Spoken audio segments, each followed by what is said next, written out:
Hello friends, I am your study mate Sarika Ramola और एक बार फिर से हम करने वाले हैं कंप्यूटर के मोस्ट इम्पॉर्टेंट एमसीक्यूज। मैंने आपको पहले भी बताया है कि जो कंप्यूटर है अब हमारे कॉम्पिटिटिव एग्जाम का एक बहुत इम्पॉर्टेंट पार्ट हो गया है। तो इसी के लिए अब हमें कंप्यूटर के प्रैक्टिस सेट भी कंटिन्यूसली करने पड़ेंगे।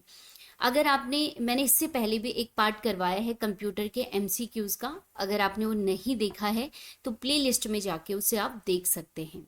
चलिए स्टार्ट कर लेते हैं। पहला क्वेश्चन है, कंप्यूटर में संग्रहित फाइलों के समूह को क्या कहते हैं? जो कंप्यूटर में स्टोरेज फाइल होते हैं उनका जो ग्रुप होता है उसे क्या कहते हैं? तो इसका राइट आंसर हो जाएगा डायरेक्टरी उसे कहते हैं।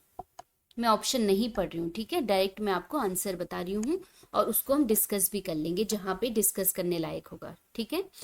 चलिए दूसरा क्वेश्चन है, स्पैम क्या होते हैं? तो स्पैम यानी जो अनचाही चीजें होती हैं, संदिग्ध चीजें होती हैं, उन्हें स्पैम कहते हैं। तो स्पैम जो होते हैं वो अनसॉलिसिटेड ईमेल्स होते हैं, ठीक है, अनसॉलिसिटेड ईमेल होते हैं।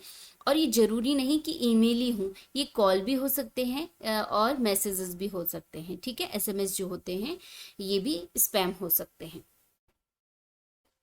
चलिए तीसरा क्वेश्चन है, HTML का पूरा रूप है, यानी इसका फुल फॉर्म हमें बताना है। तो इसमें जो ऑप्शन सी है वो बिल्कुल सही हो जाएगा, हाइपर टेक्स्ट मार्कअप लैंग्वेज इसका राइट आंसर हो जाएगा। एक बार फिर से बोल देती हूँ, H यानी हाइपर, T यानी टेक्स्ट, M मतलब मार्कअप और L मीन्स होता है लैंग्वेज। चौथा क्वेश्चन है, विश्व का प्रथम कंप्यूटर नेटवर्क किसे माना जाता है? तो जो विश्व का प्रथम कंप्यूटर नेटवर्क माना जाता है वो माना जाता है अर्पा नेट को। ऑप्शन डी बिल्कुल सही है। चलिए पांचवा क्वेश्चन है, डम टर्मिनल क्या है? तो इसका राइट आंसर हो जाएगा नगण्य इंटेलिजेंस वाला टर्मिनल क्या हो जाएगा? डम टर्मिनल। छठवां क्वेश्चन है, लैन में निम्न में से किसका प्रयोग नहीं किया जाता है? तो राइट आंसर क्या हो जाएगा? मोडेम हो जाएगा, ठीक है। लैन यानी इसका फुल फॉर्म भी पूछ लिया जाता है कभी, ठीक है, लोकल एरिया नेटवर्क, ठीक है। लोकल एरिया नेटवर्क में मोडेम का प्रयोग नहीं किया जाता है। इसके अलावा कंप्यूटर केबल और इंटरफेस कार्ड जो है इसका प्रयोग लैन में किया जाता है। चलिए सातवां क्वेश्चन है, निम्न में से कौन सा हार्डवेयर है सॉफ्टवेयर नहीं है? ठीक है, तो इसका राइट आंसर क्या हो जाएगा? सीपीयू। सीपीयू क्या है? एक हार्डवेयर है और बाकी ये सब एक्सेल, प्रिंटर ड्राइवर और ऑपरेटिंग सिस्टम ये सब क्या हो जाएंगे? सॉफ्टवेयर हो जाएंगे, ठीक है। आठवां क्वेश्चन है, ऑरेकल क्या है? तो इसका राइट आंसर क्या हो जाएगा? ऑरेकल एक डेटा सॉफ्टवेयर है और ये मैनेजमेंट सिस्टम होता है और विश्व में सबसे ज्यादा उपयोग में लाए जाने वाला डीबीएमएस है, ठीक है, डीबीएमएस है, यानी डेटाबेस मैनेजमेंट सिस्टम है ये के। और जो दुनिया की सबसे बड़े बड़े सॉफ्टवेयर हैं ऑरेकल कंपनी उनमें से एक है। क्वेश्चन है, किसी प्रोग्राम में गलती को ढूंढने तथा उसमें सुधार करने की प्रक्रिया को कहते हैं? तो कंप्यूटर में जो गलती होती है उसे बग कहते हैं। क्या कहते हैं?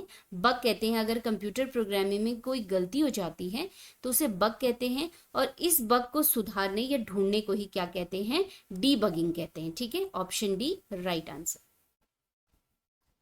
10वां क्वेश्चन है, निम्न में विषम शब्द कौन सा है? चार ऑप्शन है, कोई तीन एक जैसे हैं और कोई एक बिल्कुल अलग है।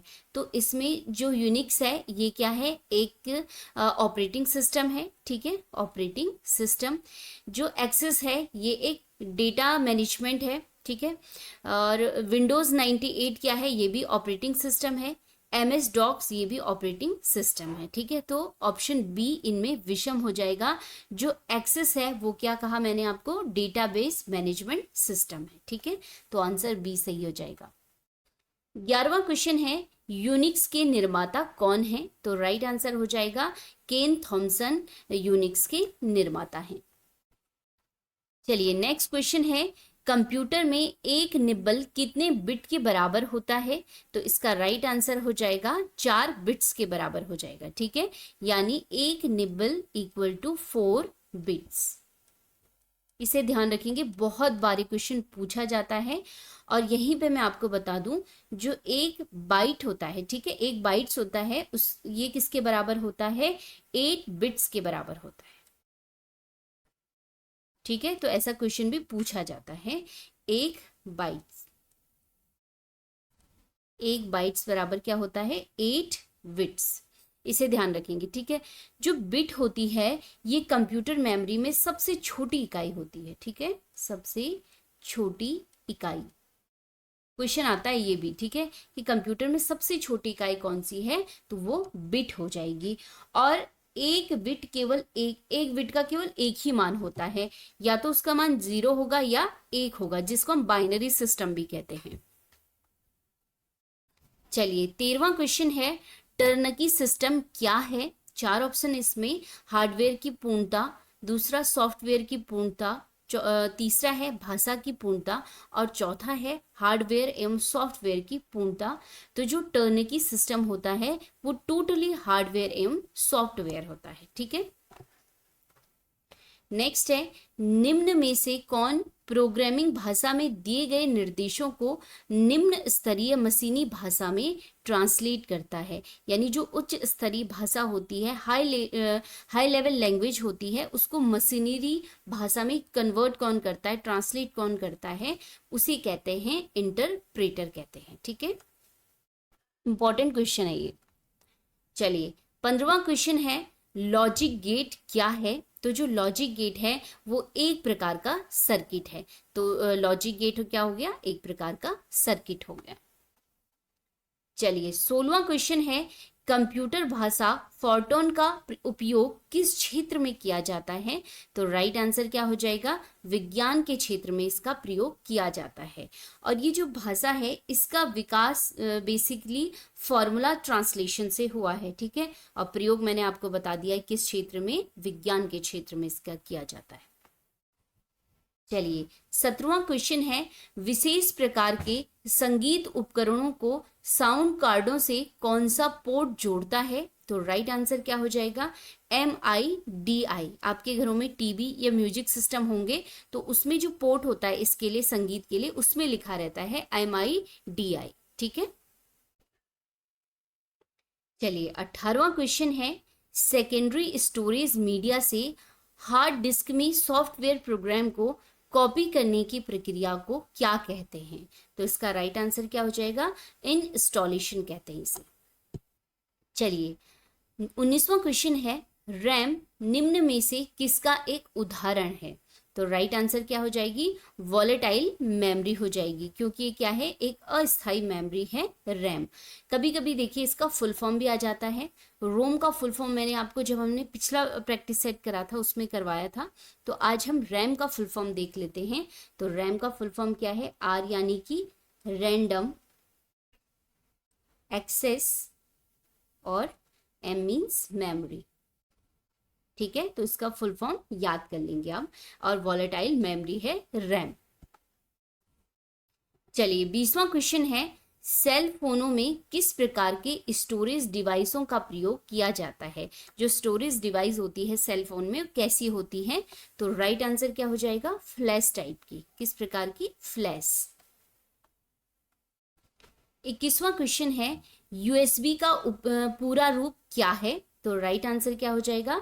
ऑप्शन सी, यूनिवर्सल सीरियल बस इसका राइट आंसर हो जाएगा। इसका पूरा नाम हो जाएगा, ठीक है। और USB आप सब लोग क्या करते हैं? यूज करते हैं।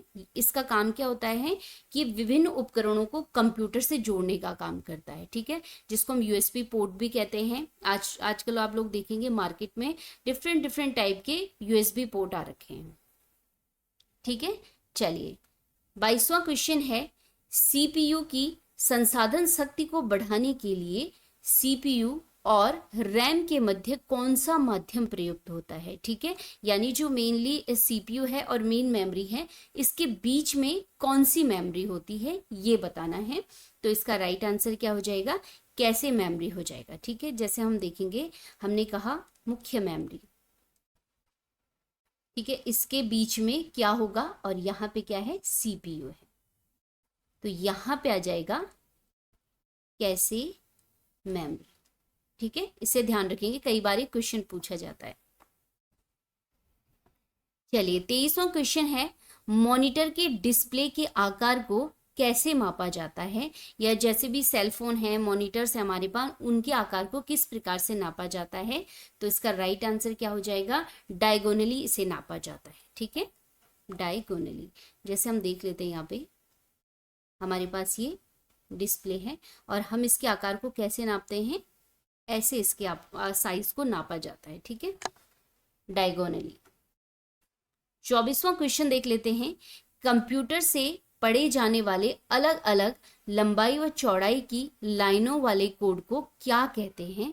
तो राइट आंसर क्या हो जाएगा, इसको बार कोड हो जाएगा। ठीक है, आप लोग शॉपिंग करते हैं तो शॉपिंग में आजकल आप देख रहे होंगे सारी बिलिंग क्या होती है, कंप्यूटराइज होती है। तो हर जो सामान होता है उसमें बार कोड होता है, चाहे 10 रुपए का सामान लो या हजारों का सामान लो, उनमें बार कोड होता है और कंप्यूटर उसको रीड करता है। ठीक है, बार कोड आप देखेंगे लाइंस होती हैं, कोई मोटी कोई पतली लंबी छोटी ऐसी बनी होती हैं, उसे क्या कहते हैं, बार कोड कहते हैं। ठीक है, चलिए 25वां क्वेश्चन है, निम्न में से आउटपुट डिवाइस नहीं है। ठीक है, कोई एक है जो आउटपुट डिवाइस नहीं है, तो इसमें देख लेते हैं। तो राइट आंसर क्या हो जाएगा, स्कैनर क्या है, एक इनपुट डिवाइस है। ठीक है, इनपुट डिवाइस है, ये आउटपुट डिवाइस नहीं है। इसके अलावा प्लॉटर, स्पीकर, मॉनिटर, ये सब क्या है, आउटपुट डिवाइस है। ठीक है, आउटपुट डिवाइस हो गए। आउटपुट डिवाइस में यहाँ पे एक याद कर लीजिएगा, प्रिंटर भी क्या है, आउटपुट डिवाइस है, और स्कैनर हमने क्या कहा, इनपुट डिवाइस से कहा। ठीक है, स्कैनर के अलावा एक दो चीजें और याद कर लीजिए, जैसे कीबोर्ड क्या है, ये भी एक इनपुट डिवाइस है। माउस क्या है, ये भी एक इनपुट डिवाइस है। साथ में अगर वेबकैम देखेंगे तो वो भी क्या है, इनपुट डिवाइस है। और अभी मैंने पीछे जो बारकोड पढ़ाया था, उसका जो रीडर होता है वो भी इनपुट डिवाइस होता है। ठीक है, तो इसे आप याद कर लेंगे, यहां से क्वेश्चन जरूर पूछा जाता है। चलिए 26वां क्वेश्चन है, भारत में निर्मित प्रथम कंप्यूटर का नाम क्या है। तो राइट आंसर हो जाएगा सिद्धार्थ। 27वां क्वेश्चन है, निम्न में से प्रथम पीढ़ी के कंप्यूटर की विशेषता नहीं है। जो फर्स्ट जनरेशन कंप्यूटर है उनकी विशेषता नहीं है। 4 देख लेते हैं, उनमें से कौन सा नहीं है। 4 चीजें बताई गई हैं। पहला पढ़ लेते हैं, इस मशीन का प्रयोग फौज व वैज्ञानिक उपयोग के लिए किया गया था। सही है ये भी। उच्च एवं तीव्र भंडारण क्षमता वाली होती थी। नहीं, फर्स्ट कंप्यूटर में ऐसा नहीं था। इसमें निर्वात ट्यूब का प्रयोग होता था। तो होता था बिल्कुल। ये आकार में बड़े और अधिक ऊष्मा करने वाले थे। ठीक है, तो ये भी होता था। तो इसमें जो ऑप्शन बी है, ये प्रथम कंप्यूटर की विशेषता नहीं थी। इसके बाद जब जनरेशन 3rd 4th स्टार्ट हुआ, उनमें ये चीजें मिली। और वर्तमान में जो कंप्यूटर हैं वो तो सुपर कंप्यूटर हैं, और उनकी जो स्टोरेज है और कैपेसिटी है वो बहुत ज़्यादा है। तो ये आप देख लेंगे, और ये क्वेश्चन बहुत पूछे जाते हैं जो कंप्यूटर जनरेशन होते हैं उनसे रिलेटेड क्वेश्चन। 28वां क्वेश्चन है, चैट जीपीटी के को फाउंडर कौन है। तो इसका राइट आंसर हो जाएगा एलन मस्क हो जाएगा। देखिए, जो चैट जीपीटी है इसके जो फाउंडर है वो है सैम ऑल्टमैन। ठीक है, और को फाउंडर कौन हो जाएंगे, मस्क एलन हो जाएंगे। सैम ऑल्टमैन और मस्क एलन ने, इन दोनों ने 2015 में स्टार्ट की थी चैट जीपीटी। 29वां क्वेश्चन है, MICR का पूरा रूप है। तो इसका राइट आंसर क्या हो जाएगा, option C, magnetic ink character reader. ठीक है, मैग्नेटिक इंक कैरेक्टर रीडर इसका पूरा रूप यानी फुल फॉर्म हो जाएगा। और इसका जो प्रयोग किया जाता है वो बैंकिंग में किया जाता है। ठीक है, में इसका प्रयोग किया जाता है। और इसमें जो कोड होते हैं वो 9 डिजिट के कोड होते हैं। तो कई बार अगर क्वेश्चन आएगा कि MICR का प्रयोग किस क्षेत्र में किया जाता है, तो बैंकिंग में किया जाता है। कितने कोड होते हैं इसमें, यूनिक कोड कितने होते हैं, कितने डिजिट का होता है, तो 9 डिजिट का होता है। चलिए 30वां क्वेश्चन है, पहला व्यावसायिक कंप्यूटर कौन सा था? तो राइट आंसर क्या हो जाएगा? यूनिवैक हो जाएगा पहला व्यावसायिक कंप्यूटर। ठीक है, ये यानी इसे कहते हैं यूनिवर्सल ऑटोमेटिक कंप्यूटर कहते हैं, और यूएसए द्वारा इसका विकास हुआ था। किसका? पहला व्यावसायिक कंप्यूटर यूनिवैक का। तो चलिए, ये थे हमारे कंप्यूटर के मोस्ट इम्पॉर्टेंट क्वेश्चन। मिलते हैं हम नेक्स्ट वीडियो में। और अगर आपको ये वीडियो पसंद आता है तो प्लीज़ इसे लाइक और शेयर जरूर कीजिएगा, और मिलते हैं नेक्स्ट वीडियो में। तब तक के लिए धन्यवाद।